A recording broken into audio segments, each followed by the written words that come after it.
Hello everyone and welcome back to the GRID Engineering GTE Season 1. We're doing rounds 9 and 10 here at Spa-de-Francorchamps. Not many people will need introducing to Spa, but as you probably well know, it's one of the biggest and most attractive places to win on any calendar. It's often one that people actually venture off, even if they're doing a national grid, and oh, well, I can hear myself. Oops. Shush me. There we go. Yeah, as I said, a lot of championships that are just national championships, such as the British GT, often tend to fly out to do guest rounds at Spa because it is so iconic, and we are here for that reason as well. The GTE Engineering Grid is the GRID Engineering GTE season is chock full of fantastic circuits. This is just one of them. My name is Jack Oliphant, and without further ado, we'll get into some more racing. Katie Eames, it is race night, and I am good. However, full disclosure, I have, for the first time, left the dog downstairs with nobody around. My girlfriend is out with a couple of friends and stuff in the garden, having a few drinks, so the dog is downstairs. If I do have to go for any immediate reasons, it's because I've heard a massive crash, and he's decided to break something. So there we go. Just in case you hear me just jump off for a minute, the broadcast will continue, but I might have to run away and take care of him. So that's just for you guys' information. Hopefully when the new garage is done, which will hopefully be within the next week or two, fingers crossed, there'll be enough space for him in there to be able to chill with us whilst we do this. But he wasn't exactly settled when I left him, put it that way. So, yeah, fingers crossed that he chills out and just accepts that he's going to be left alone. I hope you put the shoes up high. I've tried to put everything out of sight, Katie. There's nothing that I haven't tried to move. So fingers crossed. He is getting quite good at jumping up at things. So hopefully he doesn't, try and parkour his way across to anything. That's the worry, but yeah, fingers crossed. Anyway, less about my dog and more about the racing that's on this evening. And as you can see, then it's the GRID Engineering GTE Season 1 here, round 9 and 10 at Spa. If you weren't around for Monza, well, you missed an absolute treat and a fantastic finish to boot as well. From the CXR crew, which are relatively, well, they are brand new to the championship. They made their debut at Monza. They are back with a bang, I can tell you that, because if we have a look at who's on pole position so far, it's Aaron Taylor just coming out of Radion. It is Radion, yeah. I got completely mind blank there. It is Aaron Taylor. Second place, actually, at the moment, though, 8 tenths down, is Alex Everett, and he's actually separating two CXR drivers. Neil Andrews is the other one that we have to keep an eye out on, of course. Matt Acton is in 4th place. He set some fantastic purple lap times at the end of the 45-minute race last time, but it was unfortunately, he was 19 seconds down, so didn't really ever get to act on it. Matthew Hodges then, another one of the CXR crew, so there are currently 3 out of the top 5, which is only one less, I imagine. Pardon me. I only imagine one less because the final one is not here tonight. I think that was Taylor. Unfortunately, he announced on the Discord that he wasn't going to be able to take part tonight, which is a bit of a shame. So Alex Everett currently is setting some, well, he just set some green lap times. So he has inched a touch closer, but only by 0.08 of a second. So still not too much of a problem for Taylor as it stands. Just having a look and seeing there's a whole host of drivers who haven't yet set a lap time. George Bland is one of them. Jean-Frederic Lietro is one. There's Eric Sivertson, Matt Emmons, Colin Martin, who I'm fully aware, I've seen in the Discord, that Colin was jumping in. He was going to be late and he hadn't done any practice. He was actually hoping that someone would chuck him a setup. So fingers crossed that he's got something he's happy with. As Aaron Taylor rounds out, he's got 2 purple sectors. He's going to round out this lap. Is it going to be another flyer from Taylor? It looks like it's going to be, and indeed it is. So that 0.08 of a second that Everett managed to chip away from him has gone in a flash. Everett is on his outlap though, so you never know. And Jordan Michael Hogan as well. I think this is his first evening racing with us, so we don't actually have a team name for him, but tell you what, that is a striking looking car, isn't it? Oh, tell you what, we want to see more of that and a bit more of a close-up. If I can get a picture of that Ferrari for a thumbnail next week, I'm definitely going to use it because that is stunning.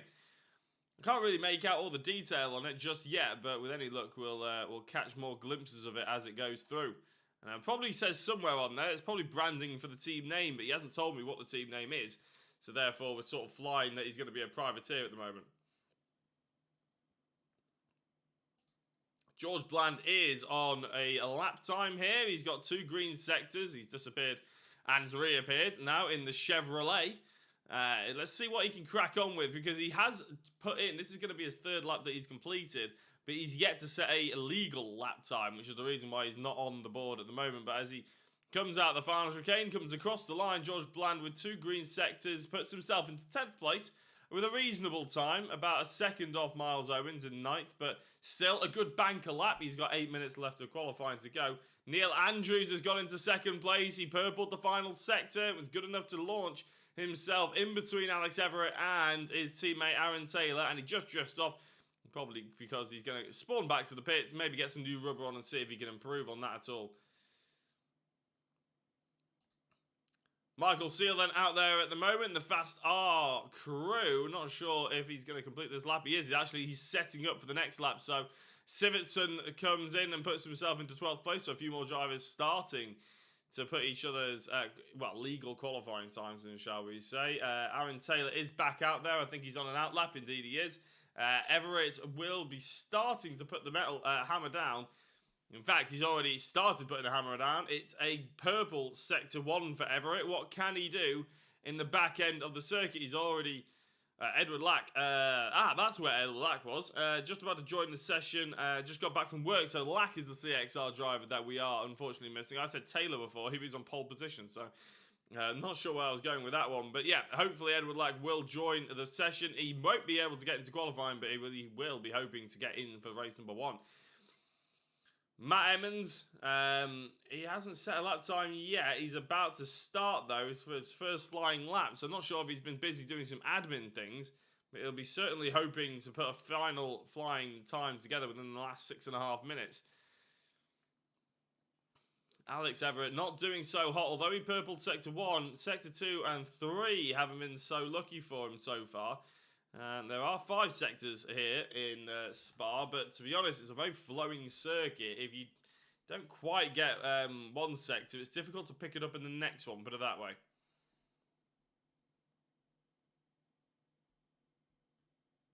So as he's coming up to the final chicane, it is a full sector put in, and again, it's not quite quick enough, I don't think, to upset the apple cart, put it that way. It's about, that 3rd sector was about half a second off Andrews. The 4th sector was 6/10 off Andrews. And as Everett comes across the line, it's definitely not going to be an improvement. It was a 2:13.4, his quickest lap time. Well, to be fair, actually, that was his quickest lap time. Potentially? I don't think it counted, to be honest. Jordan Hogan, hey Jack, my privateer delivery I'm running is just a random one I got from Trading Paints. Well, I have to say, Jordan, I think you picked well. It looks good, although you're not out there qualifying. What are you doing in the chat? Get yourself out there. Get qualified, man. Come on. First time out here, you got to be staking a claim. So, will Matt Emmons finally get a lap time on the board? That is the question we're all asking. Michael Seal moves himself up to 6th place. As Emmons, he's on a couple of green sectors, but as I said, he hasn't actually completed a lap, so it's not like he's gone out there and completed 5 laps and none of them have been legal. He's not even completed a lap, and this will be his first time put on the board that you're about to see. 2 minutes 12 is pole position. I very much doubt that Emmons is going to get that on this one. In fact, with the squirrel under braking there, it's just occurred to me that this might actually be generally his out lap. Doesn't come up on the board because he isn't on the board. Everett's been nicked by Hodges, and Matt Emmons comes across the line. It's put him up to 9th place, so it is a legal lap time by Emmons, and it's the first flying one he's put in. He's going to have another 4.5 minutes to be able to do it. That's probably going to be 2 laps, 1 flying, I imagine. But who's just gone ahead? It's Matt Hodges in the CXR. So, you guessed it, it's CXR 1, 2, 3. And they're all in the Porsches. Ed Lack, you need to get yourself on and get the Ford. I think it was the Ford last time. Up the order as well. Oh, wow. if you want to have a look at your timing tower, you can make an educated guess on probably what is the car to be on and what Alex Everett is competing with at the moment. 3 Porsches are the top 3. Then there's Alex Everett in 4th place. Matt Acton, Michael Sealer, Adam Gale, and Miles Owens are all in Porsches as well. Then Matt Emmons and Ian Crosby in the Chevy, and then Colin Martin also in the Porsche. So, astonishingly, I think the Porsche is probably the car to be in, although a few drivers are obviously going quite well. Oh, Taylor, he just put in 2 purple sectors, the first 2 sectors of the lap, but now they've just disappeared, and I think he's spawned back to the pits, and I think he's also trying to get out of the pits now as well. Everett's moved himself back up into 3rd place here, ahead of Hodges, and a good lap time to boot as well. He's moved himself within 0.4 of a second of pole position. Hodges leading the championship so far. Good shout, Casey. I actually forgot to do the championship. And as you can see, the championship is on the screen now. Thank you very much, Casey, for the reminder. That's what happens when we go straight into qualifying. I get carried away. Matt Hodges is leading the championship, just like you said, Casey, with Matt Acton in 2nd place, who, as I said, is doing well in the top 5, disrupting the apple cart of the CXR crew. Miles Owens in 3rd place. Miles is currently in 8th on the qualifying, so keep an eye on how he does. Obviously, he wasn't as high scoring as the top 2 last time out at Monza. Paul Scott in 4th. Aaron Taylor then. He's storming up now. Aaron's only been here for a couple of, 1 round, and he's already up into the top 5, which is quite astonishing, considering he's been here for, what's that, 20% of the entire evening, of the entire races so far, which is astonishing, as I said. No, it's more like 30%. Eric Newman in 6th place, missed a couple of meetings, including last time out. He is not here either tonight, so he's going to sit down. Alex Everett, Colin Martin is here this evening, so he'll progress. Alex Everett will progress as well, I imagine, up at least 1 place.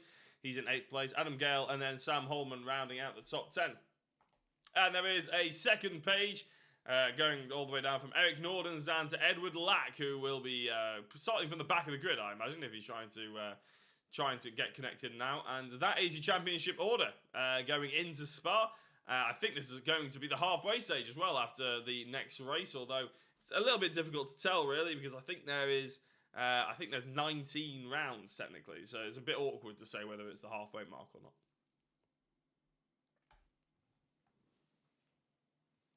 Back to qualifying then. Aaron Taylor still on pole position. Niels Andrews is putting some green times in. That's sector 3, I think. It was a green time. No, actually, that was on the previous lap. So Neil Andrews isn't going to be looking... Well, he's putting another green time there in sector 2, to be honest. So he may well move slightly up the order. Matt Emmons is pulling strong. A couple of drivers in the pit is not bothering to come back out. Won't make it in time. Will be starting at the back, says Ed. Yeah, I guess that he is in the server, Edward Lack, now. So that does pip up everybody into... there's 18 cars now, because Paul Clist has also joined us here. And he is out in trying to qualify. He's setting some green times. He hasn't set a legal time yet, but we'll have a look at Jordan... Jordan Hogan is out there trying to set some qualifying times. Paul Clist is still in the pit lane. Matt Emmons, where is he then? Because he is setting the green sectors all across the board at the moment. And it's another green sector by him. So I think Emmons could be in danger here of maybe knocking on the door of the top 5. He needs to crack this final chicane. It's always where I struggle. The hardest bit on the circuit for me is the final chicane here at Spa. Never really get it. And it is a slower time. And it's, oh my days, it's just... I don't know how much slower that was or how much quicker that was in his previous time, but it hasn't moved him anywhere, which is quite surprising. A lot of these drivers very close. I mean, look at Colin Martin to Ian Crosby, 200ths of a second. Quite impressive. Jordan and Michael Hogan then in the Ferrari. He has set some green times. Aaron Taylor's put in a purple one. He's already on pole position, and all the other drivers down to 7th place are in the pits, so it is going to be Aaron Taylor on pole. Just having a look at how some of the other drivers are getting on. Jordan Hogan comes across the line, and it's not a legal lap time. It is. It's down into 16th place, though. As I said, there are 18 drivers here tonight. Lack and Clist will be joining us from the back of the grid without a lap time. Aaron Taylor has set 2 purple sectors so far. in this lap, maybe just to try and flex his muscles a little bit. He comes across the line with a 2 minute 12.550, which is a faster lap time. Not by an awful amount, but enough to make sure he was, well, proving a point for me. Sure, that was a 2:19. Adam Gale's just gone into 6th place ahead of Michael Seal, and that is qualifying. We can bring you the grid now. Alex Everett, thank you very much for the share, and I almost forgot to thank everybody else as well. Katie Eames, thank you very much for the like, and Michael Seal, thank you for the like. James BTCC Hogan with a follow as well. Amazing. Thank you very much, guys. Aaron Taylor on 1st place then on pole position, with Neil Andrews, a CXR teammate, into 2nd. Alex Everett, Crest Autosport, not exiled, in 3rd place. Matthew Hodges in 4th. Matt Acton in 5th. Adam Gale 6th. Michael Seal in 7th. Miles Owens in 8th. Matt Emmons 9th. Ian Crosby 10th. Colin Martin in 11th. And Eric Sivertson in 12th position. 13th is Jean Lietro. Oh, James Hurrell, thank you very much for the like on the streams. 14th is George Bland. Eric Norden's in 15th. Jordan Hogan, first time out in the car and in the championship, in 16th place. Edward Lack rejoins the grid after not turning up in qualifying.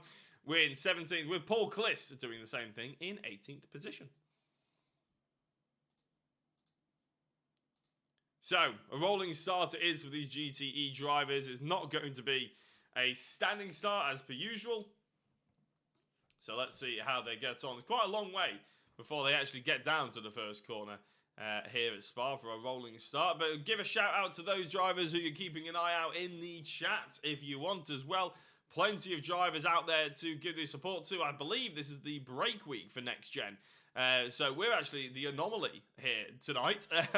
I believe the NXTGEN seasons, if no one knows how they work, I imagine most people who are watching this know how they work, but they all follow the same 12-week structure, or 11-week structure, sorry. That is a season, and whether you're racing an F1 on the PS4, or Race Room on the PC, Assetto Corsa on the PS4, or indeed, obviously, in iRacing on a Wednesday night or a Friday night, they all tend to follow those 12 weeks, those 11 weeks, keep saying 12, with a break week bang in the middle. Now, I believe the normal NXTGEN break week is this week, but because we had a week off, I think for week 3, we ended up having a week off because so many people wanted to interact with their families, and lockdown was slightly lifted, which is understandable. We actually moved it to then, and now we're going straight all the way through to the end to try and keep it lined up with everybody else, which is why we're broadcasting tonight, which is exciting.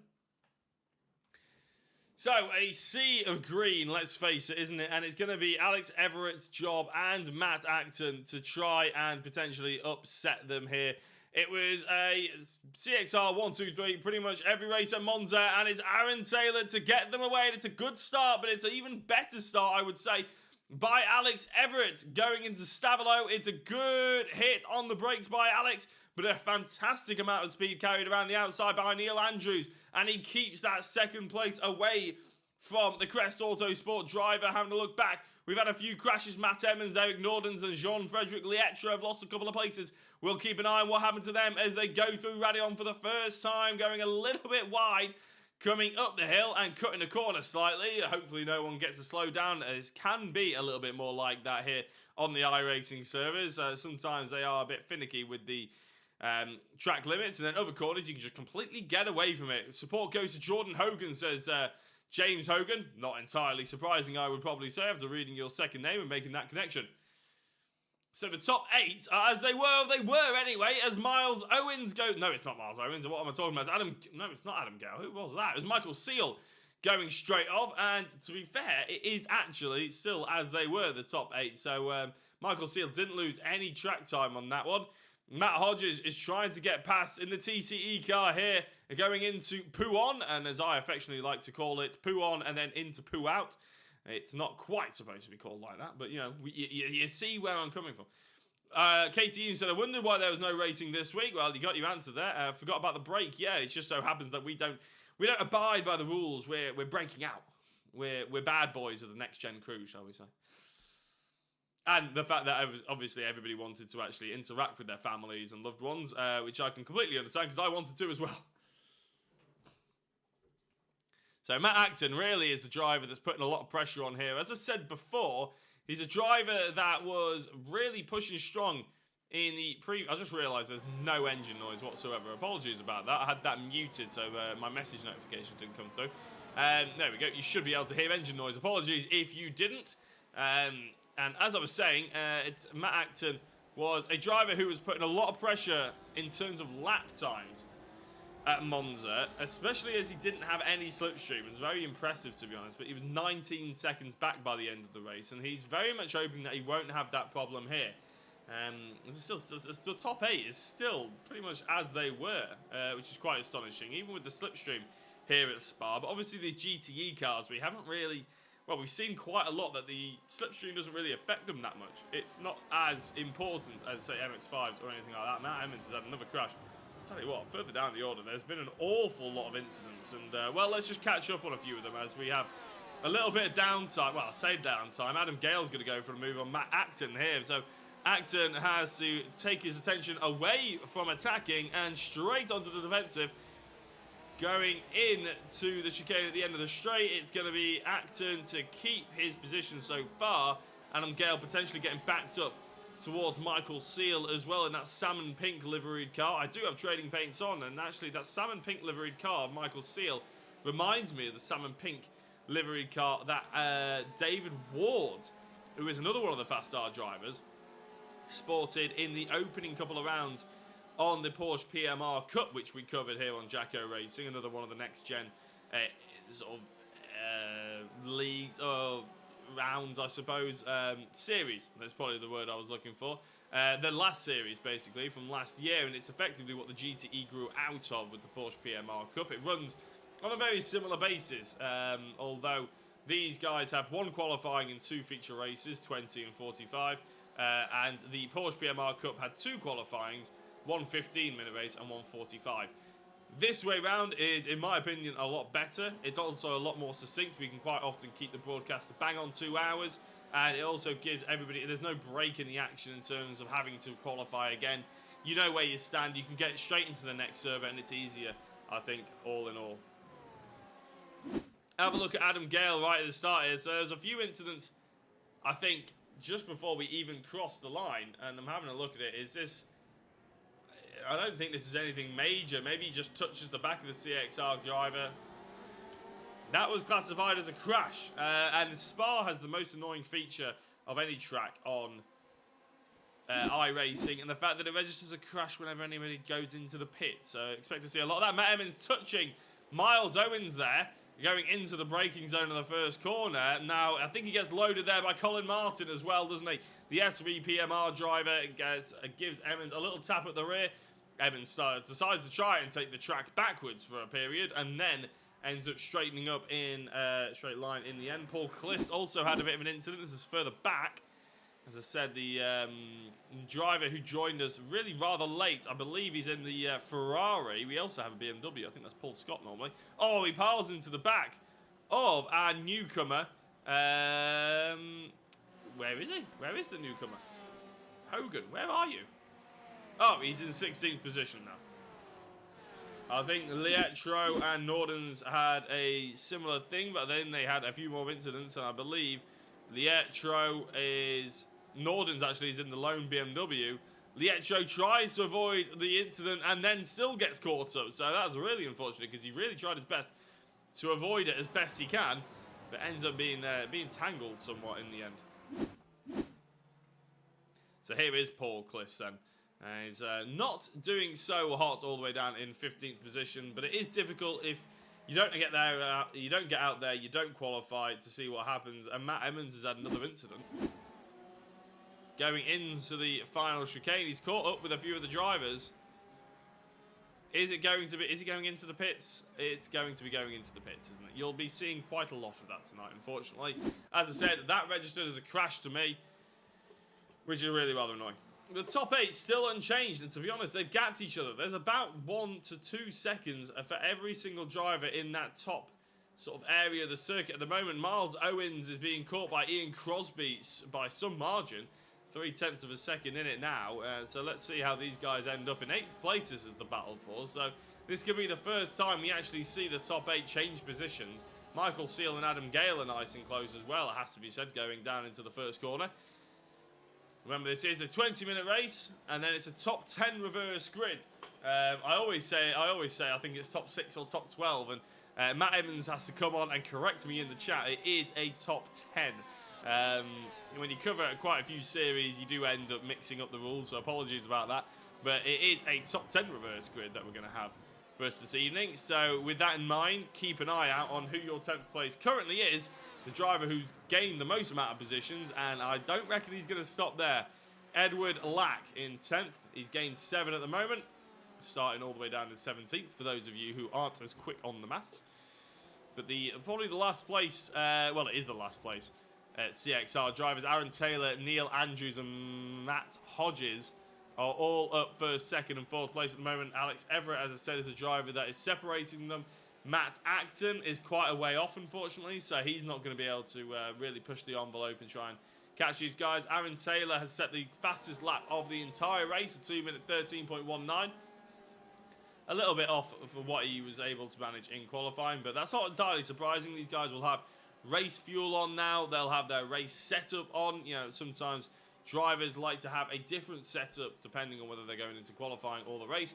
I tend to find that if I do qualifying on a different setup, I often forget to change it for the race. I did that on Tuesday. I ended up running out of fuel on the last lap of the race. For those of you who don't know, who may probably not be interested, I actually run in the BSR MX5 Championship now as a driver. I decided that I was, you know, I had my Tuesdays free. I fancied it. Commentated on it for a long time. They've now got Jack Russell and Ed May still doing it, and I decided, you know what, I'm going to jump on. I'm going to have a blast as well, and it all went terribly wrong. I ran out of fuel on the first race, and then I couldn't get going really in any kind of rhythm or any kind of speed ran into Lagos. So I did really rather badly. Ironic, really, because I ran out of fuel in the first race, and then the second race, the reverse grid put me on pole position, which was utterly, utterly terrifying. I've never been that nervous for a pole position, actually, even in real life. It's just terrifying. Tell you what, everybody has done pretty well in terms of driving standards as well. Coming in, Eric Nordens has had a few offs, but realistically, this was right at the start. First lap stuff, this is. And I think this is why Nordens is no longer on the track. Yeah, that's a big tank slapper. A common, unfortunate crash coming up Eau Rouge, but out of not even making it to Radion. He goes straight into the wall, and I think maybe he's got a little bit of damage on that car. Yep, he's just giving up the ghost, hasn't he? Edward Lack has gotten past Ian Crosby now. So let's have a look. So Crosby couldn't really catch and take Owens, but Edward Lack is going to attempt that. And I tell you what now, pretty much everyone apart from Lack has in the top 12 now are in exactly the same positions as they were when they started, which is quite astonishing, really. We haven't had that many overtakes at all here at Spa so far. Compare it to Monza, and it's like night and day. It's quite surprising. But Edward Lack, at the moment, is carving through them as best he can, trying to give us something entertaining to watch. And I'll tell you what, since we didn't really catch that, in fact, actually, I'll tell you what we'll do. We will go back to the start. We'll go to the green flag lap, and we'll go for an onboard with Edward Lack. So he's hunkered up here. He is in dead last place, as you can see. We'll go for a quick onboard with Lack and see how he was able to get through everyone. You can see everybody is sort of piling into the first corner already. He's just hanging back just a touch. Well, I say that. He's launching himself up the inside. Maybe he's got a little bit more confidence on the brakes. Sees a couple of drivers crashing. Manages to just about get away with it. Gets a clean amount of power. And he's already made up 3 positions as he's going to go up Eau Rouge. Let's just have a look at him through Eau Rouge as he managed to get past the Ferrari ahead of him of Jordan Hogan. Just lifts off. He knows he's going to have a load of overspeed and then lags him out of existence. There we go. There's the overspeed that I was talking about. Nice and controlled. Knows exactly what he wants to do with that Ford. And he's already going past another driver there as well. I think that's Eric Sivertson, who ended up, well, he's down in 12th place at the moment. But here he is yet again. Lack going through, potentially. He's going to try and initiate the same move that we saw him in the first lap on that onboard just then. a bit of overspeed to the TCE driver, Miles Owens. I think Owens is going to be a bit of a sitting duck here if he can get out of Radion quickly. And there we go, Lack already going to the outside. He's making him work hard for it, is Owens. He's trying to force him onto the slower line, but there we go, Ed Lack just going through nice and easily and carving through. He's already up to 8th position. Tell you what, where is Ed Lack going to finish up in this race? If you want to make a prediction, stick it in the comments. I'm going to go for 5th place. To be honest, I think he's got the opportunity and the pace. Just having a look at his last lap time and his fastest lap time, he's about a second quicker than everybody, including Matt Acton on his best lap time. So Michael Seal, Adam Gale, and Matt Acton are all about a second down on Lack. And I know, oh, David Ward, thank you very much for the stars. That is amazing. It is great racing. It's a shame you can't be involved, David. Where are you? Come on, I know it's not a Porsche, but get yourself involved, man. The Fast Star crew need you. You need to take on the CXR boys with some force. Thank you very much for the stars, though, David. That's amazing. Thank you so much. Well, like I said, Acton, Gale, and Seal, they're not as quick as Lack. So, if you're going to keep an eye on anyone for the next 7 minutes, he's going to have to catch up. As I said, he's about a second a lap quicker on his flyers, but he did have Slipstream to help him out with that one, I imagine. He got about, well, it's a 2-minute lap, let's say, just for argument's sake. He's got 6 minutes to go-ish. I reckon that's, what, 4 laps maybe he can get in there? I reckon he might just about be able to get into 6th place. So I'm going to make my prediction for 6th place as long as he keeps the pace that he's got going. Hodges is a 1/10 of a second behind Everett. What's going on here? Everett has lost a huge amount of time, and Hodges goes up in the inside on the first corner. This could be massive for the championship because Hodges, all he needs to do is keep scoring top 5 positions, really, and keep outscoring Matt Acton. And with Hodges, Everett got that really good speed coming out of the first corner, didn't he, on the outside there. Great exit, but I don't think he's going to have such a fantastic time here going down what is one of the main straights and one of the fastest slipstreaming opportunities on any track here. It is a Spa going into the chicane, and it's not to be this time. So Alex Everett keeping hold of it. And all of a sudden, I think there must have been a mistake from Everett. He must have gone on off track or something, because he had about a 2-second gap forward and back, and now all of a sudden it's 5 seconds to Andrews, and Hodges obviously is right on his tail. I'm just keeping an eye out on this battle whilst I have a look at what happened to him.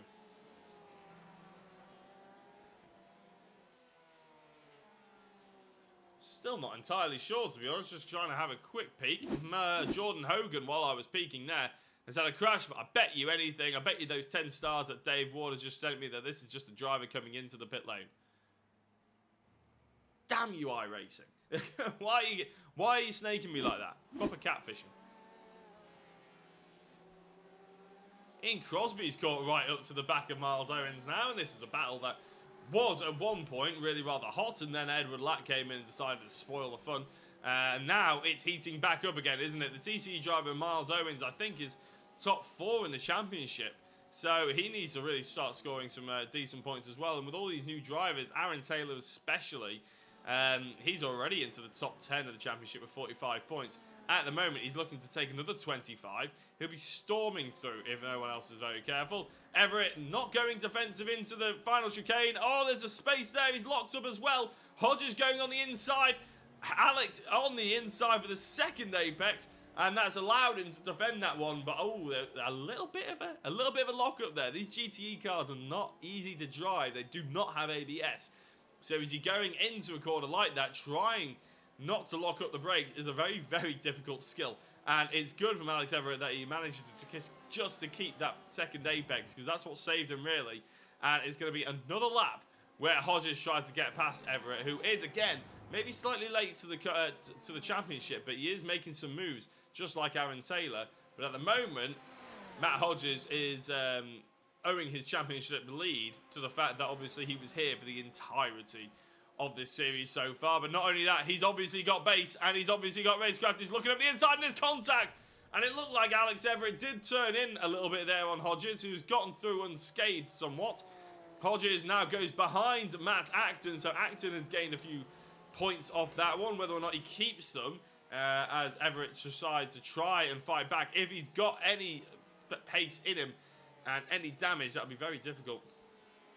Jordan Hogan says, I was trying to overtake Paul Clist around the outside of our Rouge. A bad mistake. Yeah, that one won't normally end well, unfortunately there, Jordan. But I admire your enthusiasm as you come into this championship. Hopefully the 45-minute race will be a little bit better for you.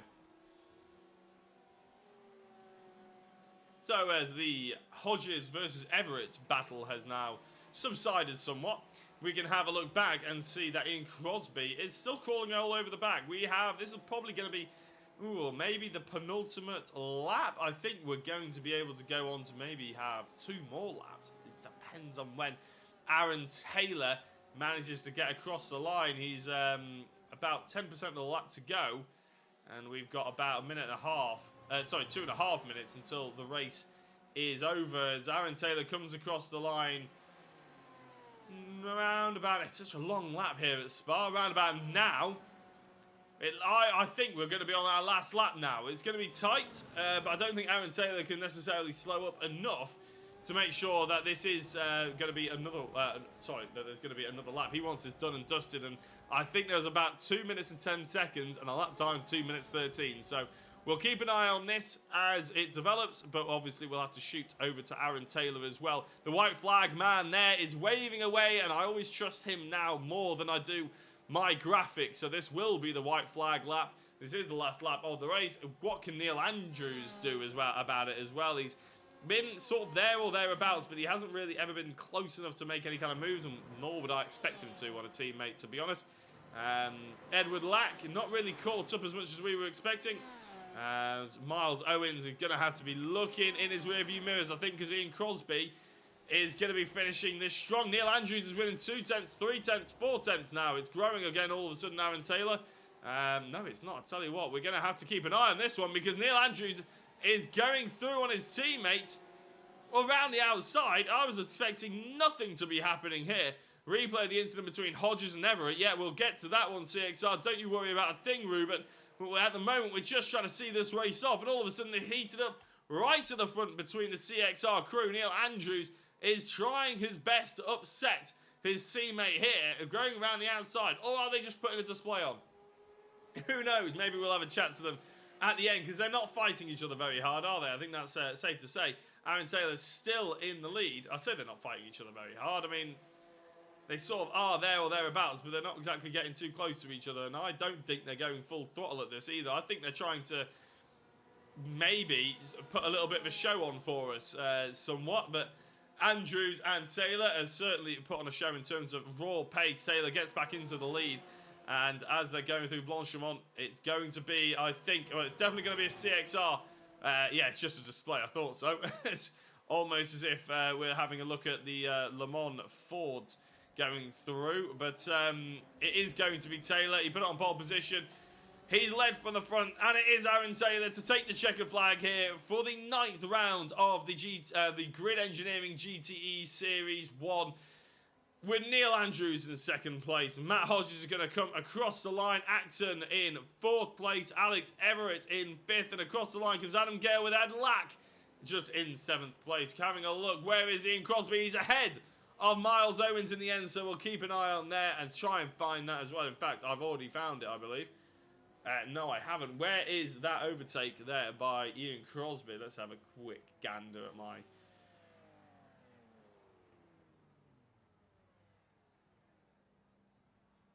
I can't seem to find where Ian Crosby got past Miles Owens, unfortunately. I really wanted to have a look at that, but unfortunately, it's just not going to happen, I don't think. So let's have a quick gander back and see if we can find out. In fact, a lot of my replays aren't coming up, unfortunately. Matt Hodges and Alex Everett. Well, here's an off-track by... Ooh. So here is the incident. Yeah, so I found the incident. Let's have a quick look at this. So going into the chicane here. Oh, we're going to have to go for an onboard of that one. I don't know.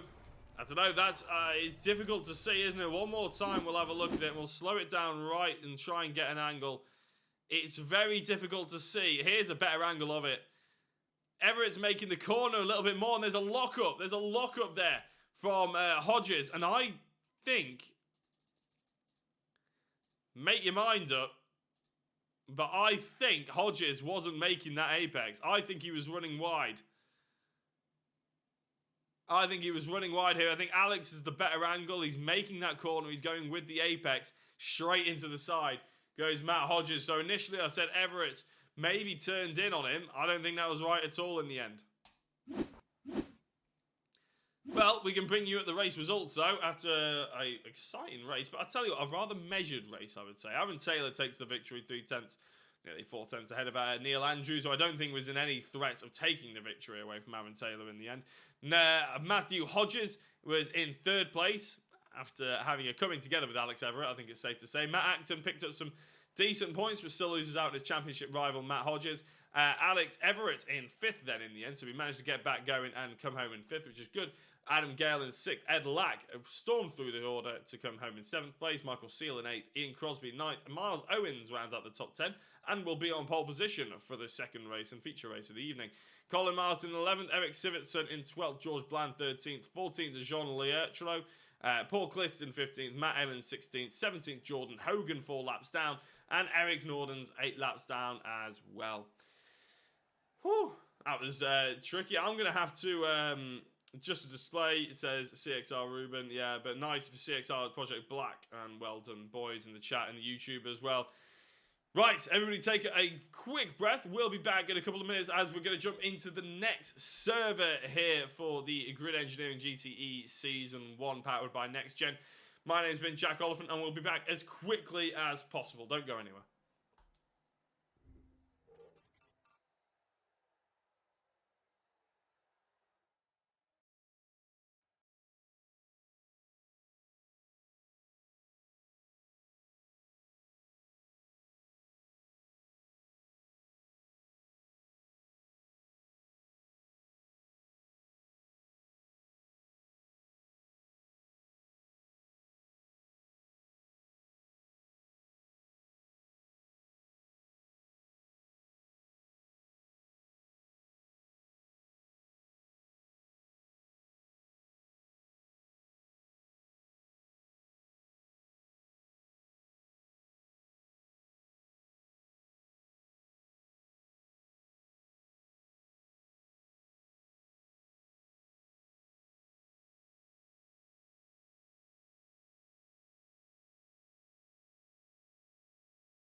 Oh, that's not good. There we go.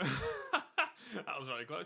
Hello and welcome back to the GTE, well, the Grid Engineering GTE series powered by NXTGEN. My name is Jack Oliphant. I am the broadcasting team for you this evening. Apologies for the lengthy delay there in coming back in. Obviously, we had to wait for the server to come up, but I also had to make sure that the pup was doing all right. Let him out for a wee. He did not look impressed that I was going back up and abandoning him again, but we'll move on with it. I'm sure he'll be fine. He hasn't destroyed anything yet.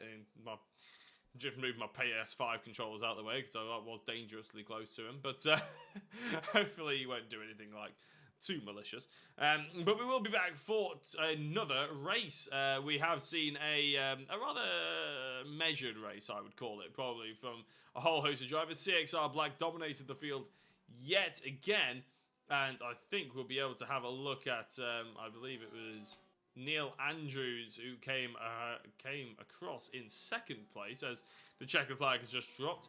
And the driver who won is... I can't actually see him just now. Is he in the... Is he in here? Let's have a look. As we bring up the reverse grid, Miles Owens on pole position, Ian Crosby in second place, Michael Seal in third, Ed Lack in fourth, Adam Gale in fifth place, Alex Everett sixth, Matt Acton in seventh, Matthew Hodges in eighth, Neil Andrews in ninth, and there we go, Aaron Taylor is here, and he is in 10th place as it's a top 10 reverse grid. Colin Martin 11th, Eric Sivertson in 12th.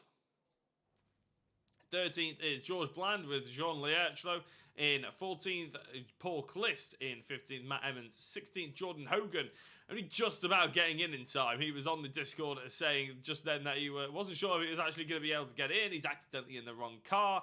He didn't know whether he could go out and have to rejoin a different car. He wasn't letting him, but it's all a bit of a thing. So hopefully Jordan Hogan is in. He is in the Porsche, so he is in the more favourable car, so lucky him. Eric Nordens is rounding out the field in the BMW as well. So with Miles Owens on pole position, then we're not unaccustomed to seeing a TCE car at the front of the order, but normally it is piloted by Matt Acton, it has to be said. So what can Miles do here to try and stave off the attack from the imminent CXR Black machines that we have with us this evening? Obviously now they've joined by the Ford of Edward Lack, who started in third place. Lack obviously started in all the way down to 17th position. He didn't get home from work in time for qualifying, so he started the first race all the way at the back. He carved his way through the order to 7th place, and now starts in third. So expect to see him real push forward, and obviously then there's the rest of them that aren't realistically that far back, considering it is a 45-minute feature race we've got coming up for you now. So as Miles Owens rounds out the final corner, Crosby didn't get a very good start at all, but Michael Seal did, and especially Miles Owens did. They're going to go 3 wide going towards the first corner, and that's Adam Gale on the inside, taking that position away from Ed Lack, who's really been caught out here, the Ford. It's a good start as well by Ian Crosby. It wasn't actually a good start by Ian Crosby, but he's trying to hold his own against Adam Gale here, who's going to go through Eau Rouge for the first time with a Chevrolet hunting him really rather closely. Michael Seal in second place, Miles Owens in first, and all of a sudden you see all the way back down in fifth place is Ed Lack. CXR Black cars haven't actually gotten a fantastic start as we were expecting. Paul Clist has fallen down the order. He's all the way down in 18th. Up the inside goes Ed Lack on Crosby, though. Crosby's being slightly hung out here. He's probably not in the his most natural pecking order, it has to be said, to be starting on second place. He'll probably be the first to admit that, and he's going back really rather quicker than the TCE driver of Miles Owens. And the TCE teammate of Owens is, of course, Matt Acton in 7th place, and it may well soon be 6th.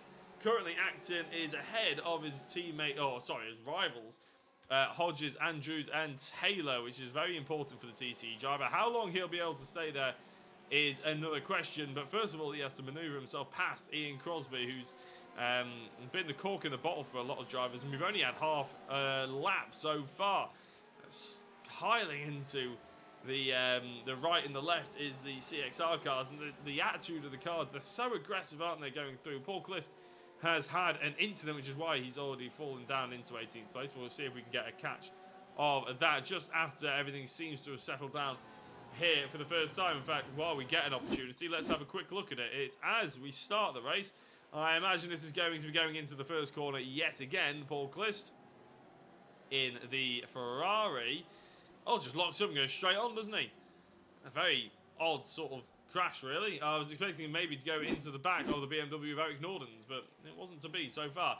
Going into the final chicane, though, and it's a TCR. There we go. Matt Acton gets through on Ian Crosby, who's now being overtaken by Matthew Hodges, but it's not been so easy. So this gives Acton an opportunity to catch up to the likes of Alex Everett ahead, who's trying to overtake Ed Lack. The two top drivers are also fighting, and they're hitting each other. Adam Gale and Ed Lack all of a sudden turning around in the wrong place. Miles Owens and Michael Seal.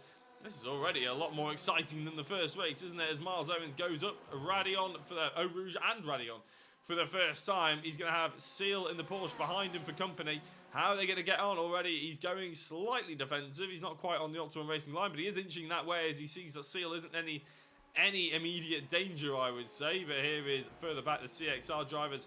Hodges on Taylor, then Ed Lack, then Colin Martin, who was a driver that actually was in a bit of a kerfuffle, shall we say, around the first corner in race number 1. But he's managing to hold his own here, Colin. Maybe he's got a setup on the car as well. That's something we didn't really get to experience with Colin in the first race. He was asking if anybody could share a setup with him. I'm not sure if actually he managed to do that or not, but we'll have a quick look. What on earth happened to, well, Lietro's had a big crash as well, and unfortunately Jordan Hogan has as well. So what's happened to Jordan here?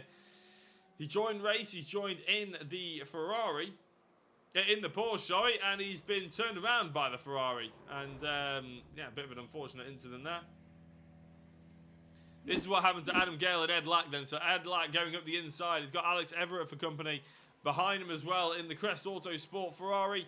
The Ford going on the inside, and I think there's just a bit of a tap there, isn't there? I don't think Ed Lack came off the brakes. Sorry, I think he came off the brakes just a touch too soon there. And let's have another quick look at it, see if we can get a different angle on it here. I was hoping for an angle just behind, but as Ed Lack goes, I think there's long enough there that he could have kept on the brakes. But maybe Adam Gale, maybe there's an argument to be said that Adam Gale turned around a little bit too much and put too much lock on, went for the apex. He could have ran a little bit wider there to avoid the incident. Whether or not that was his... Oh! Where's Alex Everett gone? Why is he falling down the order so much? What on earth has happened to Alex Everett? I'm really not sure. It hasn't come up with any kind of...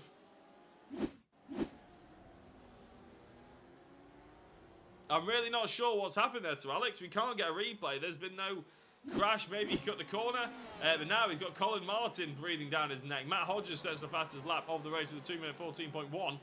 He's in 4th place at the moment. And Alex is being chased now quite heavily by the Porsche. We know how quick the Porsche is in a straight line. Hodges gets past Acton. That's important for the championship. Seal is on Owens as well. Let's have a look at how Acton can try and get past Hodges again. Seal and Owens going side by side. Seal gets a bit of a nudge.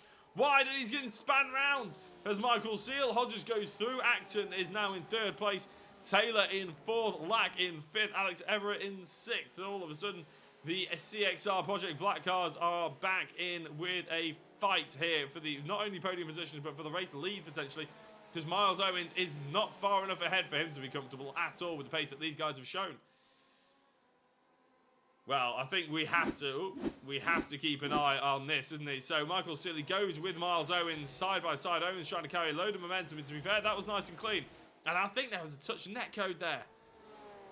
I think that looked like a touch of netcode. Let's see if we can go for a different angle here. Going into the first apex, it's all nice and clean as you like. Ah, there is a big bump. That's definitely not realistic, put it that way. If you one last view of it from a different angle. If that was in real life, the Seal would just get a bit of a rub. There'd be nothing doing. He definitely wouldn't have reacted like that. His car wouldn't have definitely wouldn't have spat out on the outside there. That's gutted for Michael Seal because he was driving really, really well. But now Owens is being caught anyway by Hodges, Acton, Taylor, and Lack. So I don't think those two drivers would have been fighting for the race lead as they came towards the end of the race. But it was a good little battle while it lasted. And as I said, it didn't look entirely accurate that the damage model maybe would do that. But Everett going straight on yet again. I just can't seem to get that car stopped for the final couple of corners as Owens goes defensive now, heavily defensive, almost too defensively maybe. He's going to ruin his run out of the corner, and indeed he has. He gets a little bit too much squirrel, took it too narrow, and Hodges goes through. Now he's got a TCE teammate of Matt Acton behind him, who's also got a CXR driver for company behind him as well in Taylor. So all of a sudden the top four, I think in terms of, unfortunately for Miles Owens, it's not going to be a top four battle for him for very long. But if he can carry on with these guys for as long as possible, maybe he can stave off the fight of Ed Lack again, that's for sure. Going towards the end of the straight then, it's going to be a good defense by Owens. He's holding up Taylor, who obviously won the first race. He won't be very happy with that because obviously Acton is crawling all over the back of him now. So those two did change positions going out of the straight. It looks like that Hodges had a good pace underneath him in that car, even without the slipstream, and he'll be taking, well, he'll be hoping to take the race lead for as long as possible, and maybe take the race victory as well. Obviously, this race has got a long way to go, and we saw Hodges have maybe a mistake or two in him at Monza, and then I think, well, from my personal perspective, Spa is a little bit more difficult than Monza in terms of just making small mistakes. It's a flowing circuit. Monza's a lot of stop-start. It's just loads of chicanes, basically, as Monza. Whereas Spa, it's all about the flow, you know, Pouon, and then you go through the right and then the left, and then you go through these two corners. Unfortunately, I have all the corner names have sort of gone out of my head. I did know them all, and I was relying on that. So it's obviously failed me, so I'm just going to get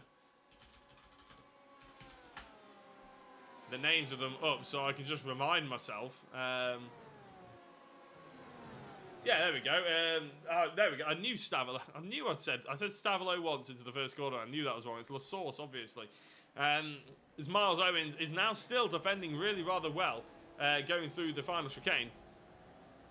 And I was right. There is no track name for that. I really should know the names of Spa off the top of my head by now, but you know, sometimes you have a mind blank. I think you can probably tell my mind is slightly elsewhere tonight. As Owens goes slightly wide off the apex there, and again, that's going to really hurt him coming out of La Source. Going into Eau Rouge and through Radion now is difficult. As I said, it's a flowing circuit, and the flow really starts from all the way back there at La Source, because now a driver just behind in Taylor is setting the car up, isn't he? He's setting his Porsche to drive around the outside of the TCE machine to try and take second place away from him as Miles Owens. And I don't think Owens is going to fight this too much. And in fact, yeah, as I was about to say, I think he'll let his teammate Matt Acton through as well. And he's done exactly that. So as Acton goes through, he's going to try and keep the pressure on Taylor and then hopefully overtake him to try and keep a little bit of points deficit to Hodges. He doesn't obviously want that to grow anymore. Now, Matt Acton, I was actually reviewing some footage today for my sort of, I was making a compilation, I suppose, a show reel, I suppose you could call it, of commentary for myself, and I was looking back at the PMR Porsche Cup, and Acton again was very quick. He was second in the championship, but he wasn't quite able to beat David Ward, and it looks like Acton's going to have a similar story, unfortunately, here at the GTE. What he really needs to do is find, I don't know, 2 to 5/10 of a second out of the car for him to be able to really match the CXR crew. And not only match them, the reason why I'm saying 2 or 5/10 is because if you had 2/10, you'd be able to match them, be able to race with them, which I think everybody can clearly see that you can do on a couple of laps throughout the race, but it's a bit more difficult to do it for an entire race. But the reason why I say you need maybe 2 to 5/10 of a second, so half a second, is because if you really want to try and push through these drivers, if you really want to start maybe in 5th and push through for a race victory, you need that half a second, because it's not only just about driving with the drivers. You know, you'll cancel each other out if you're the same pace. You need to be that touch quicker. You need to be able to just dive into an apex, come out the other side, and then still have a little bit left in the tank in terms of time for the rest of the circuit. And if you, as you said, if you dive into the inside of La Source here, the corner we're looking at now, it's difficult to try and, you know, then get the momentum to go all the way up Eau Rouge, come out of Radion, and all the way down the straight as well. So you're really the Kemmel straight. So you really need to make sure that if if you are diving up the inside of the source, you have those extra couple of tenths through the midsection of the track, so you can really pull away from the other drivers. Flash of the lights there by Alex Everett. In 7th place on Colin Martin. Sivertson and Adam Gale and Eric Nordens have had a crash as well. We'll have a look at that in a second.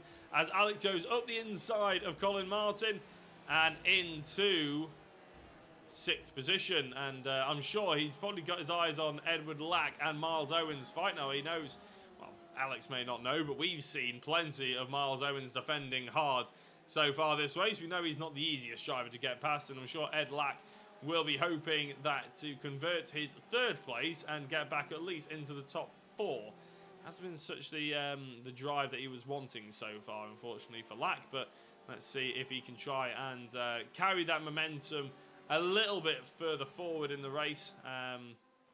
Sorry, not carry the momentum, create the momentum, and then carry it forward into the race, because it certainly hasn't started how he was hoping to go on. The first race of the evening, obviously 20-minute race, slightly different, a bit more of a sprint element to it. He did really rather well. He was in 17th place, and he managed to pull his way up to, I think, 7th in the end. So really good start by him, but then all of a sudden the second race came about, and it wasn't so hot for him, unfortunately. What's happening to Eric Sivertson then? He was a little bit further down there. He's in front of, just behind Matt Emmons here, who's running in a little bit of no man's land, unfortunately. And is it going to be a bit of lock? Oh, wow. No, complete snap over rotation there for Sivertson going into La Source. And then Adam Gale helps him round as well. So that is what happened to Adam Gale, and that's why Sivertson registered as a second crash as well, because he had a little bit of a nudge. And Matt Emmons, to be fair to him, actually, he's running in 10th place, which is, I don't think Matt will mind me saying, quite an improvement from where he has been in the previous race, and maybe at Monza as well. I think he did quite well in the second race, but it hasn't been very consistent for our admin here, Matt Emmons. He's a driver that is actually in charge of putting the GTE class together and putting the series together for NXTGEN. So it's a lot of pressure on him, really, and it doesn't always translate to being the fastest person in the car. Colin Martin and Neil Andrews. Where has Neil Andrews gone down to? Well, why on earth is he all the way down there? Well, he's already back one up position, so wherever he had happened to him is not happening anymore, that's for sure. Where is... I can't see where Neil Andrews maybe went off, but he's back up into the 7th position with the fastest lap of the race to boot as well. Everett, Lack and Owens, though, they're going nicely closely, and I said that the Ferrari of Everett was hoping that Owens would hold up Lack long enough, and he has indeed. So all of a sudden these drivers, Lack now getting a slightly desperate and flying around the outside, and that is an absolutely fantastic move if you can carry it off and carry the momentum into Pouon. Oh no, Alex, where are you going? That is not a move up the inside that we like to see. It's not going to come off nicely, that one. And they're still going side by side. This is fantastic racing. Alex trying to car through. But again, it's not going to happen. He's desperate to get through. This is going to be a roadblock sooner rather than later. With everybody behind catching up, they're not got a chance at catching up to the top 2 now in Hodges and Taylor's. But these drivers are really going side by side. Neil Andrews was involved in an incident in La Source on lap 2, I believe. We'll see if we can find that now. I know the lap bit it was on.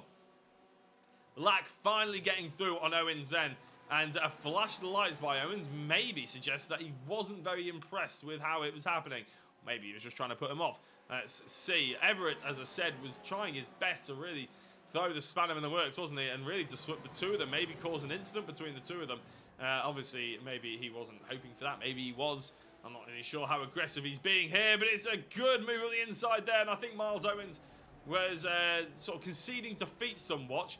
Everett was taking that, whether it was there for the taking or not, wasn't he? He was flying up the inside regardless. Crosby getting a little bit cross-aired in the background as well with Colin Martin.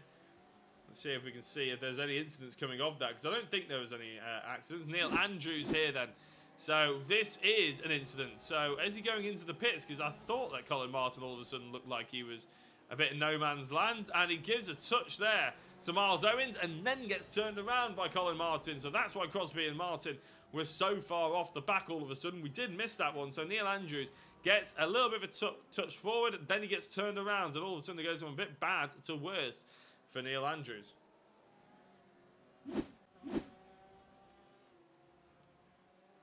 Lack and Everett, those still going at it, aren't they? And Everett's actually got past the CXR black driver. Let's have a look and see if we can find out how on earth he did that. In fact, we can have a look, and I think, yeah, there we go. It's up the Camel Straight, which isn't exactly surprising. Going into the chicane, Alex hard on the brakes, flying around the outside. Did give him room, to be fair, on the apex of the first one. Probably didn't need to, but he carried the momentum anyway, so it doesn't really matter at all. So good racing respect from the two of them there. Neil Andrews has jumped to the pits. He hasn't even bothered to go all the way round. It would be a full lap for him to go all the way round, so I can understand it.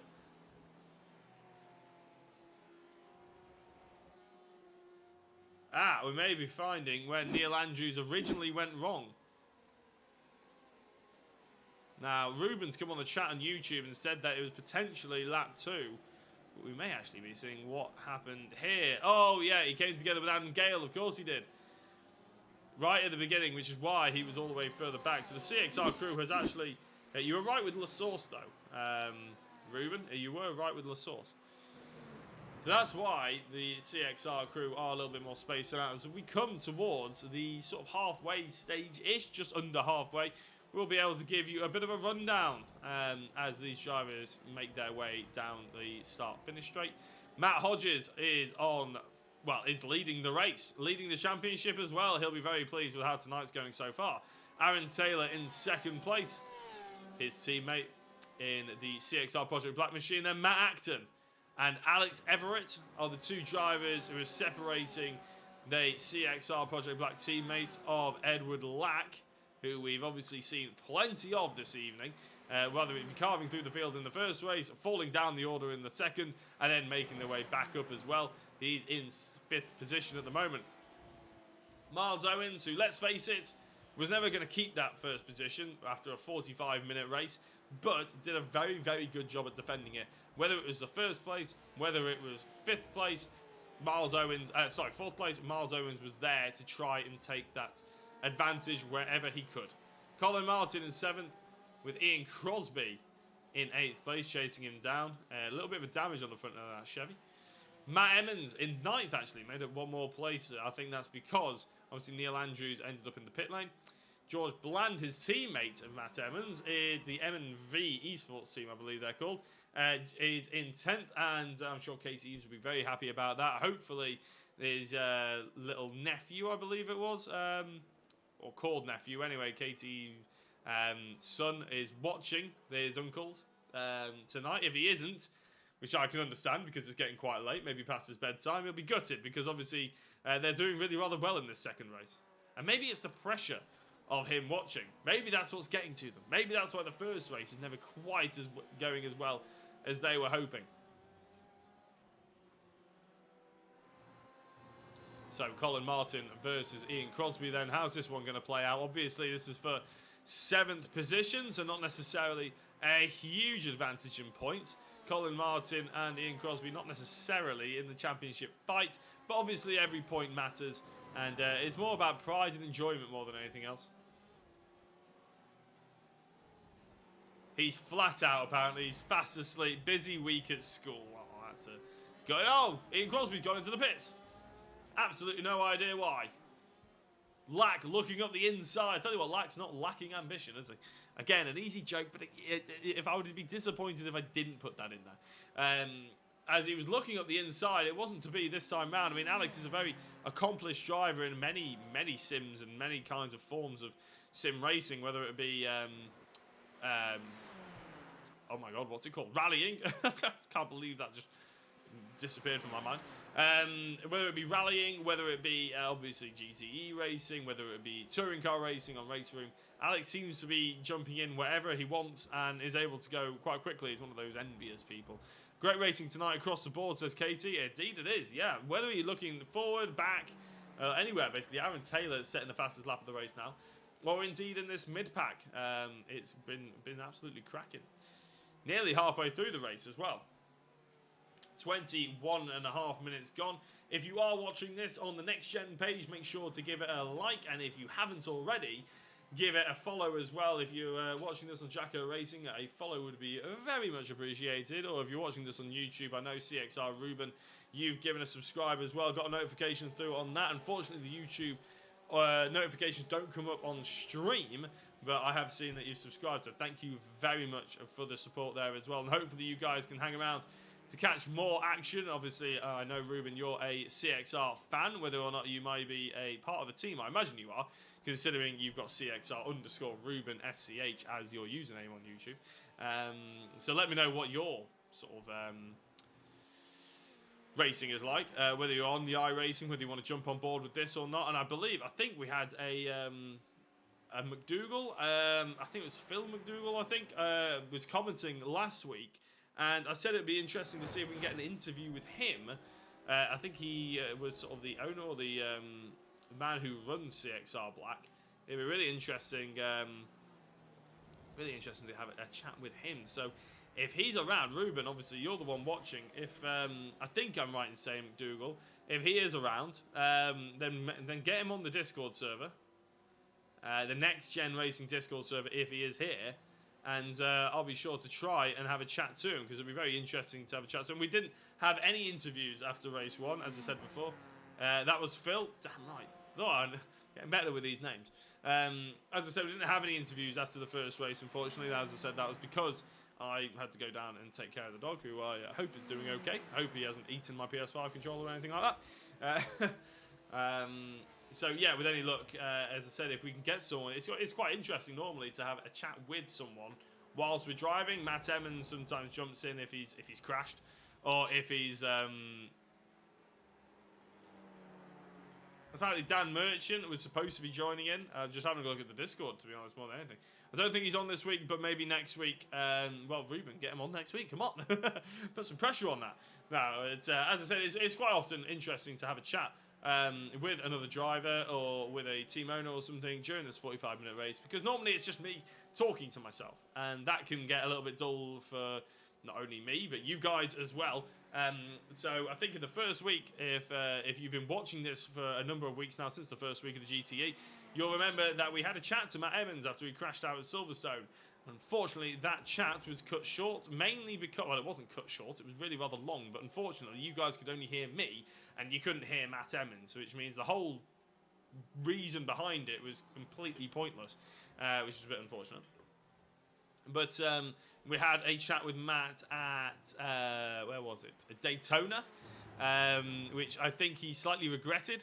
He wanted to try an experiment where we would chat whilst driving, and if anybody's actually ever tried that, it's really very difficult. If you look at the likes of Jimmy Broadbent and people like that, it makes it look quite easy. If you watch the likes of Ash Sutton, who's obviously a British Touring Car champion, double champion now, and when he races for Pure Sims, he doesn't actually talk at all when he's driving, because he's that concentrated, he's that in the zone, and a lot of drivers are the same. So if you want to know how hard it is to talk whilst driving, then give it a go. Just on a normal AI race, it's very difficult, and then obviously you add the pressure of people watching you. It's a very difficult thing to get your head around. I mean, even commentating, and I'm not actually driving, it took me a long time to get my head around the fact that people were actually going to be watching and listening to what I was saying, and that sort of almost judgment that's coming across. But you sort of have to get past that, and it's quite good fun once you get past that, trust me. Oh my day, super. Oh, that's a long name. Oh, well, thank you very much, Ruben, for the kind words on the stream, and a super F-150 Ford as well. Thank you very much. You're both so kind. Everybody's so kind this evening. I heard the internet was a mean place. Obviously not the case. I think Paul Clist has left us, unfortunately. I've just seen him disconnect from the Discord. And indeed, Adam Gale, Neil Andrews, Paul Clist, and Jordan Hogan are all out of this race. And let's see if I won't get the points anyway. I broke my little toe. What? Jordan Hogan has just come on. Obviously, Jordan Hogan is off at the moment. He's in the pit lane, and he's just put on the Discord. I won't get into the points anyway. I broke my little toe, lol, and I'm in a lot of pain. How? Jordan, that requires answers. That requires... And how on earth have you broken your little toe? Is that an injury from the race? Or is that an injury that was before the race, but you'd already committed to joining in with us, so you decided that it was just going to be easier?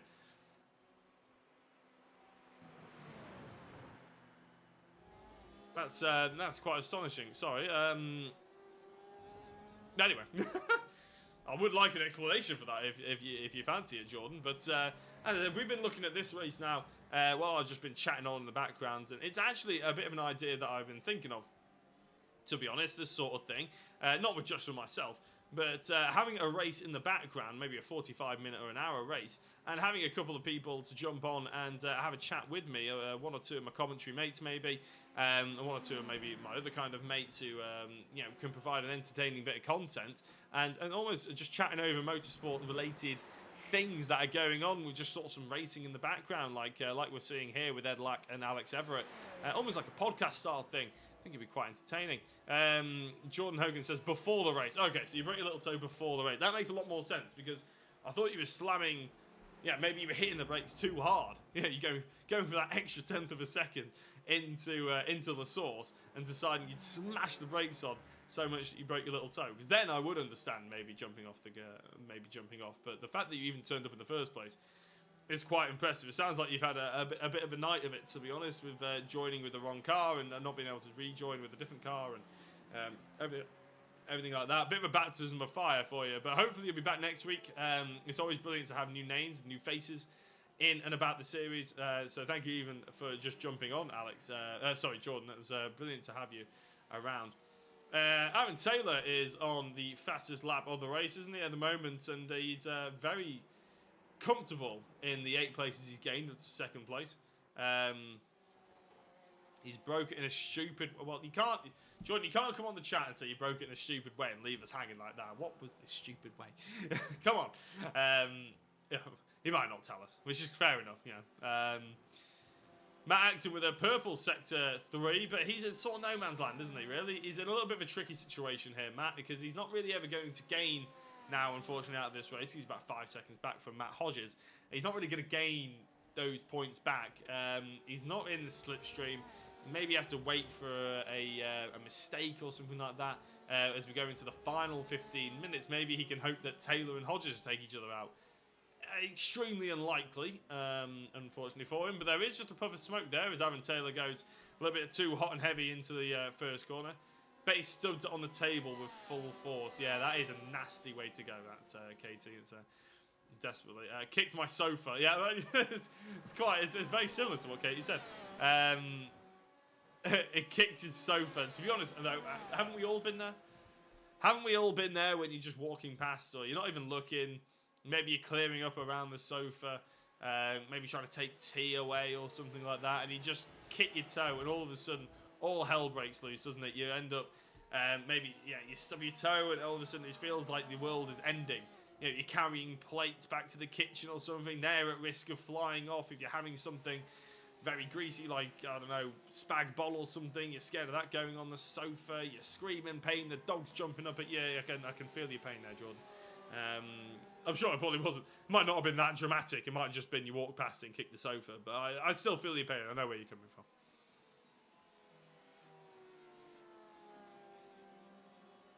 Let's have a look a little bit further down the order there, because Ian Crosby, he was in the pits at one point, so he's got a shiny new Chevrolet. He's in 12th place at the moment, so he has rejoined Eric Sivitson and Jean Lietro, the Troll Racing drivers that are behind. Eric Nordens is the Troll Racing driver ahead. So Troll Racing not really having the best time of it here at Spa.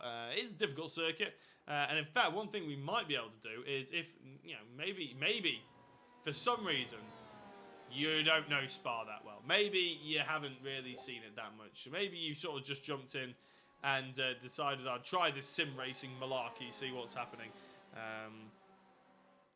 And you don't know necessarily that much about motorsport.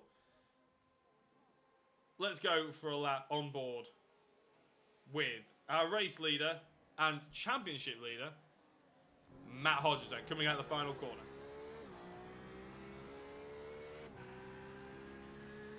Coming across the start-finish line then, going past the new pit and into La Source.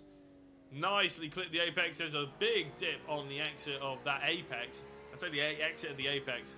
You really need to hit it right, because you can get the power down slightly earlier than if you hit it wrong, you get the power down, the back end will slide. Up Eau Rouge then, one of the most famous corners in all of motor racing. If you haven't heard of Spa, you probably will have heard of Eau Rouge, and there's not many people that haven't heard of Spa, to be honest.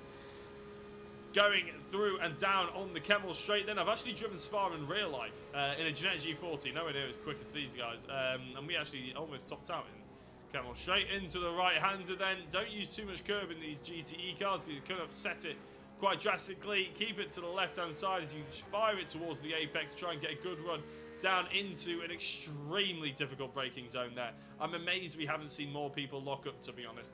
You can see Hodges hugging the apex and using the exit to the best of his ability. Touch the curb on the right-hand side to try and open the corner up as much as possible. Don't go too wide there on iRacing. If you're on the F1 games, you can absolutely use and abuse all the curves around this circuit. It's an extremely unrealistic scan, is the F1 games. iRacing is a lot better. Going through Pouon and Poo out, you can see him under the Allianz. You can just hit the brakes just before, if you're really on it, maybe as the Allianz barrier comes up. Ride the curves left, ride the curves right. I think Hodges probably could have used a little bit more curb on the outside, a little bit more exit, but you can tell that he's not pushing this car. He's very happy with the pace that he's currently rotating this circuit on.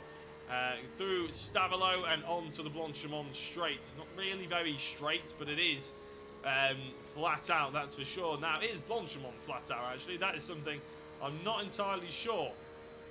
Float your car to the right-hand side, and I think there was a touch of a lift as he turned into the circuit. Find your braking zone into the final chicane. Hook up the right, open it up for the left a little bit more. Clean on the power on the exit, and across the start-finish line you go, and that is a lap around Spa.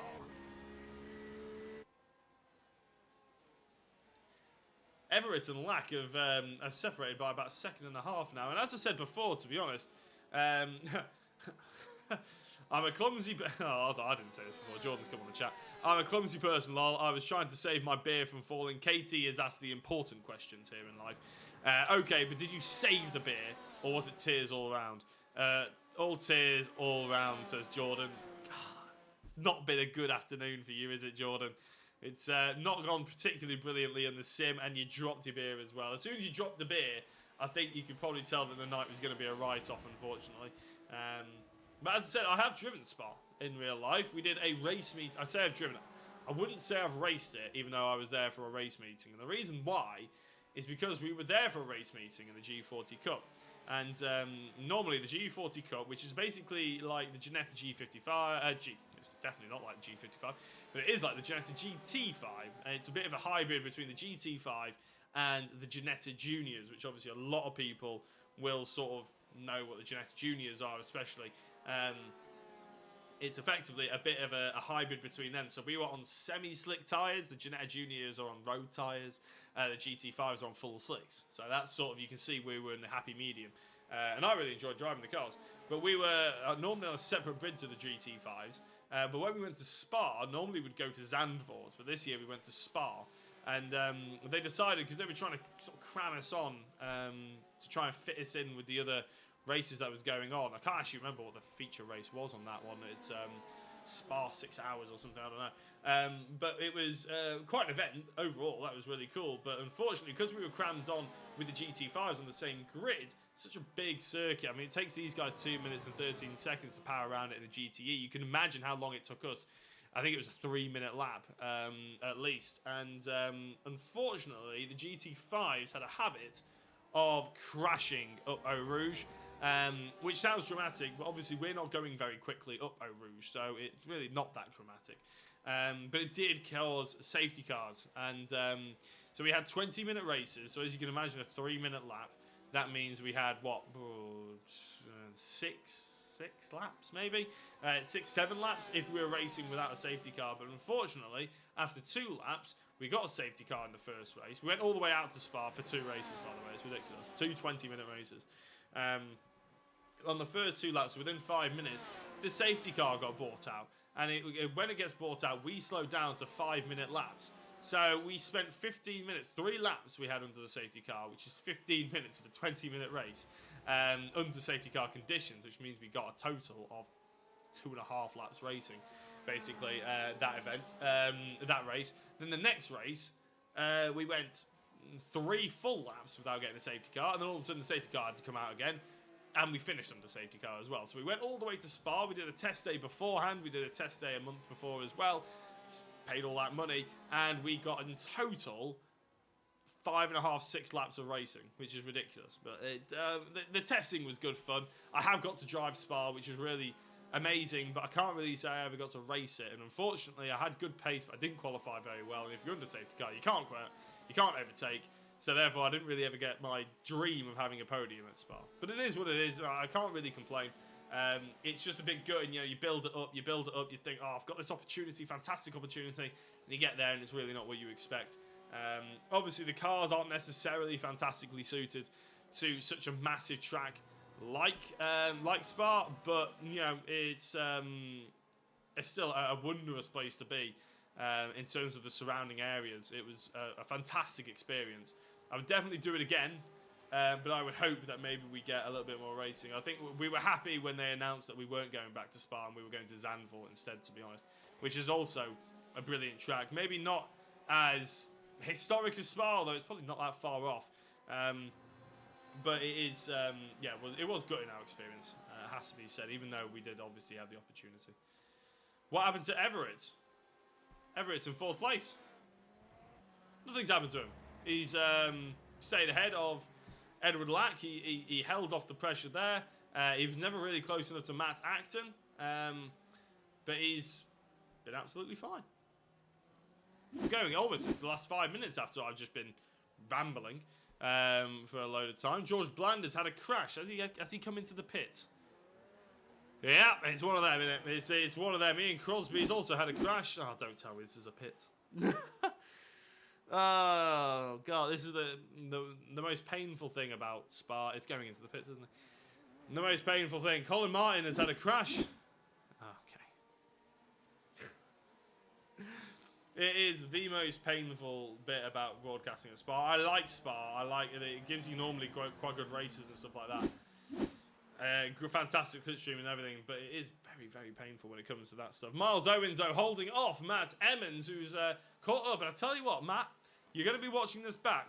You're doing a really great job. Apparently, apparently Everett was a lot closer to Acton.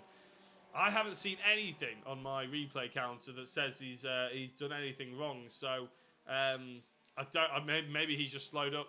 He has had a bit of a knack of going straight on at the final corner, and then he's had to sort of have a slowdown. I haven't been told that at any point on the highlights reel, so unfortunately I can't tell you what happened to Everett. But we'll keep an eye. Maybe if we have a chat to him, he'll be able to tell us.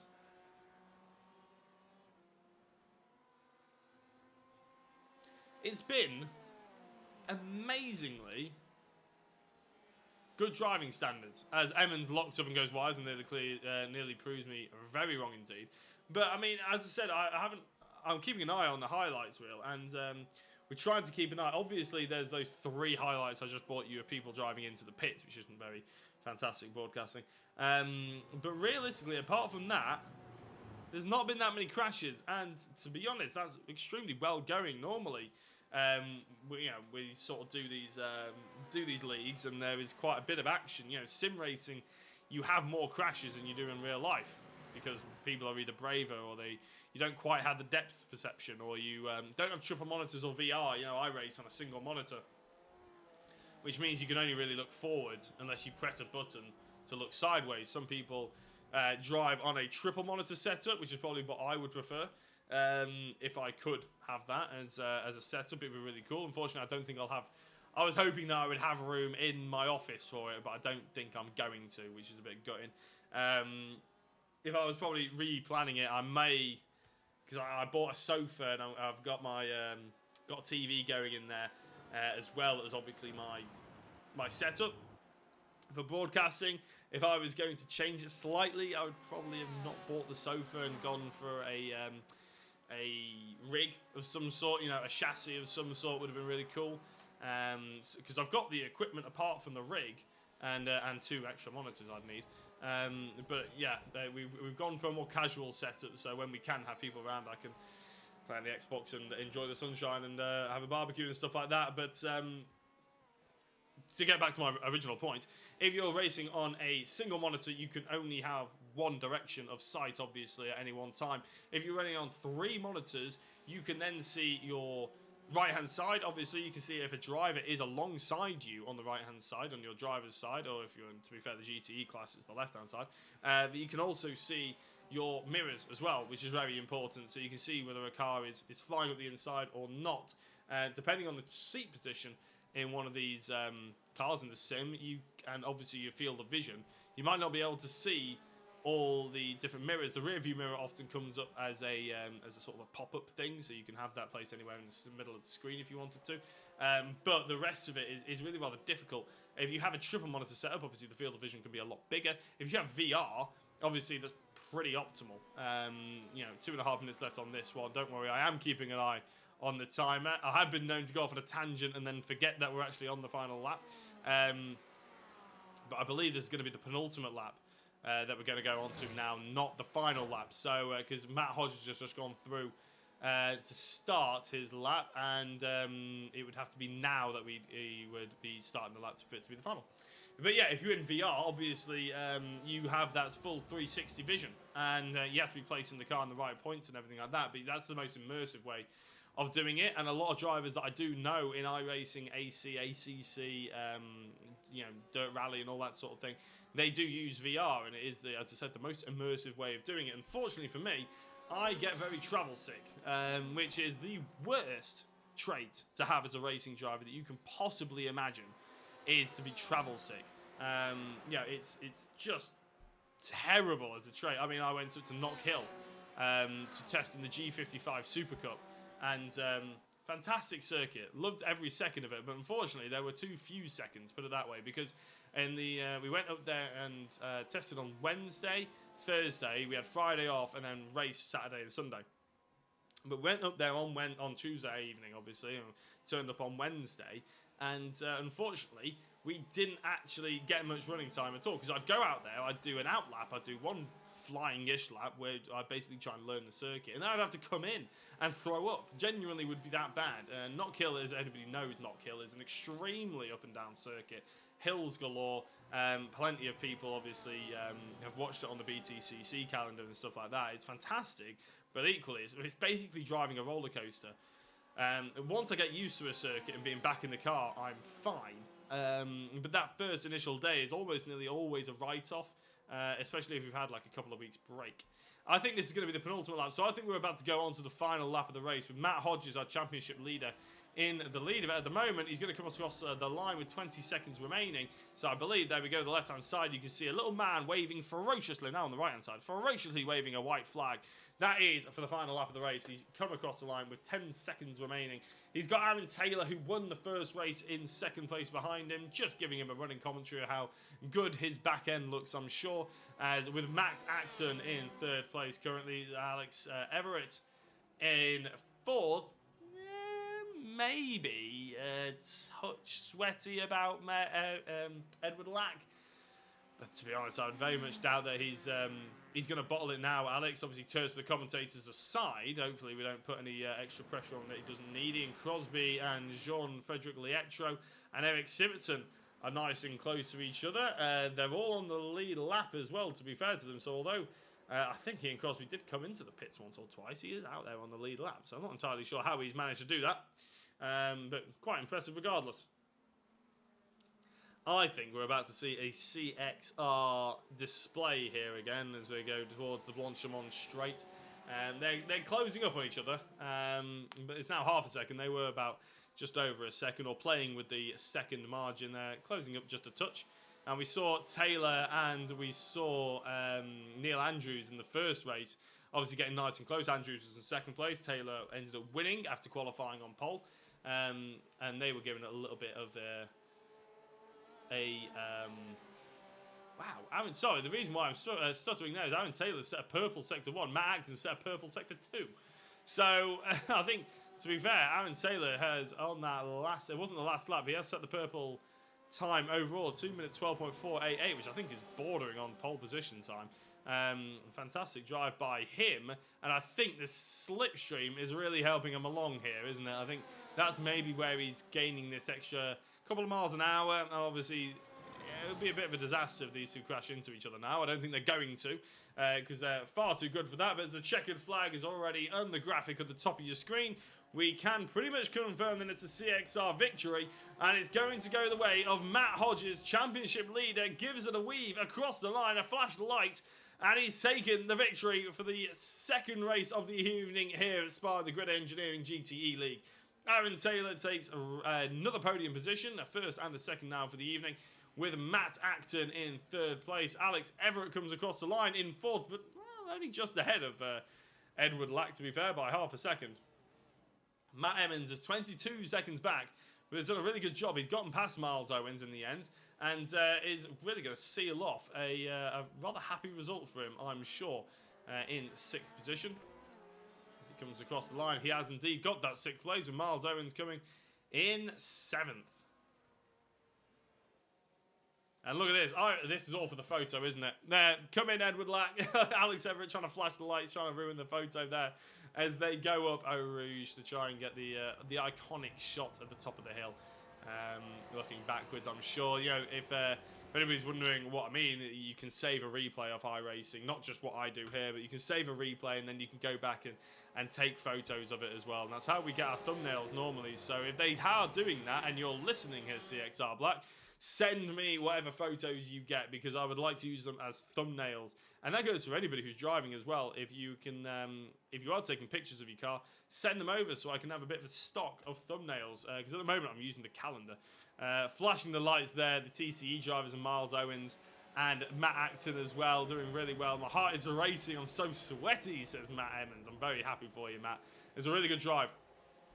All round, to be fair, I think we only saw a couple of incidents. Ian Crosby ended up in the pits in the end.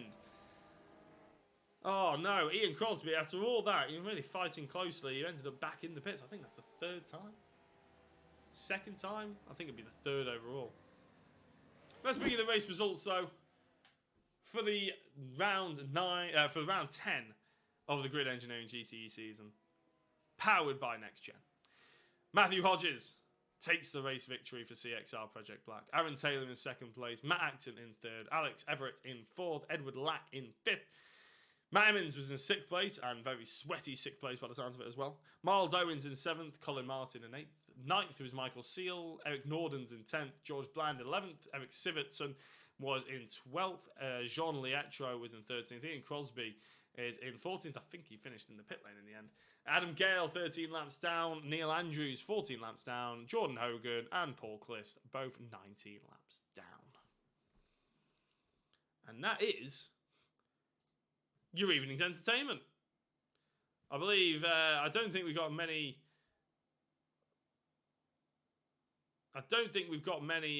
drivers coming in for an interview, and to be honest, Matt Emmons says his heart is racing. My heart is going a little bit as well. I do want to get down and make sure that you know who is okay down in downstairs, making sure he's not chewing up anything or doing anything he shouldn't do. So what I'm going to do is I'm probably going to round out the stream there. Apologies if anybody is about to jump into the interview waiting room and to see that I'm not here anymore. But a big thank you to everybody who's watched, who's tuned in, who's given a like, a share, a comment, subscribed, followed, done whatever you do. It means a great deal. Thank you very much. We'll be back next week for more action on the GRID Engineering GTE League. A few seconds ago, thank you very much, Matt Emmons. If you want to check out Jacko Racing, you can follow us or subscribe. We'll be live with Pure GT on Wednesday, as well as picking up a few other things potentially as well. Keep an eye out on that for future reference. Hopefully it's going to be getting a lot busier once the office is done. My name's been Jack Oliphant. Thank you very much for watching, and we'll see you later.